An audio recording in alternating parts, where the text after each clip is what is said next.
I'm Brooklyn Roberts, and I'm here with Representative Paul DeMarco of Homewood. Thank you, Paul. We're going to talk a little bit about what's going on in the Alabama legislature and the health care bill that was passed yesterday, and kind of what that will mean for our state budget. Paul, let's start with the legislature. What do we have coming up? What can we expect to see in the remaining, 12 days of the session? It's about 10 days left in the session, and the number one priority will be the budgets. We've gotten to the session. We haven't addressed the budgets. Everybody's been kind of looking at, since we're working on the 2011 budgets, what will the numbers be next year? We're going to see an uptick in revenue coming into the state. But now is the time we've got to get it done. So the budgets should be in committees, hopefully this week, and then they'll be before the full House and the Senate in the next couple of weeks as we wind down.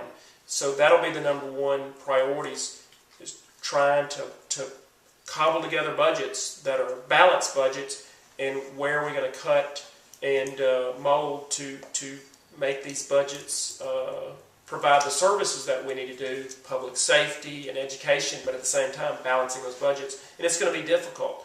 The education budget is already in proration, and I anticipate in the next 2 weeks or so that the governor will put the current general fund budget in proration of anywhere between 7.5 to 12% proration. Congress handed you a huge, or handed the states, I should say, not you specifically, a huge unfunded mandate yesterday in the health care bill that greatly expands Medicaid, a program that's already broken in our state. Yeah, the state of Alabama, based on that legislation, could have an additional $60 million in an unfunded mandate coming down from the federal government. It is one of the numbers I've seen, based on the fact there'll be another 400,000 individuals added to the Medicaid rolls in Alabama. And the concern is, currently Medicaid is about 25% of our general fund budget. It's a huge sum. And now, with the new requirements based on this bill, there will be more, and that'll mean more money. And right now we're having trouble funding what we've got. So I'm really concerned on the impact this will have on our state budgets, and in particular the taxpayers of the state of Alabama. Well, you know, we've talked a lot about the economy being bad. We haven't really seen any major cutbacks yet, but you say that we're looking at proration in both the general fund and the education fund budgets. Yeah, the education budget is prorated now. Probably the next couple of weeks the general fund will be prorated. We've already, 2 weeks ago, had to put more money into corrections and Medicaid, and now with what we've seen happen in Washington, D.C., I think we're all bracing ourselves to figure out how are we going to pay for this.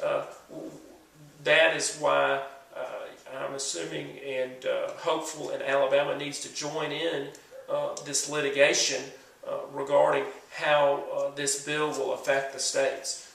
A lot of concern that we have as we go back in to debate the budgets and what impact this will have on the future of the state and all the services we have got to provide, public safety and everything else we have to do. Well, switching gears a little bit, Paul, one of the problems I guess you guys have is the makeup of the legislature right now. I know that you have some ethics reform bills. Well, I think the corruption, you find it, and we've seen it at all levels of government in the state of Alabama, whether at the state level or the county level, particularly here in Jefferson County. And that's why we do need to strengthen our ethics laws. I've got an ethics bill that is passed out of the House Judiciary Committee. I'm hopeful to eventually get it before the full House and the Senate, or send a version down from the Senate. You know, the public needs confidence in their elected officials, and based on some of the indictments and convictions we've had, we haven't seen it. So I am hopeful we can get this done this year.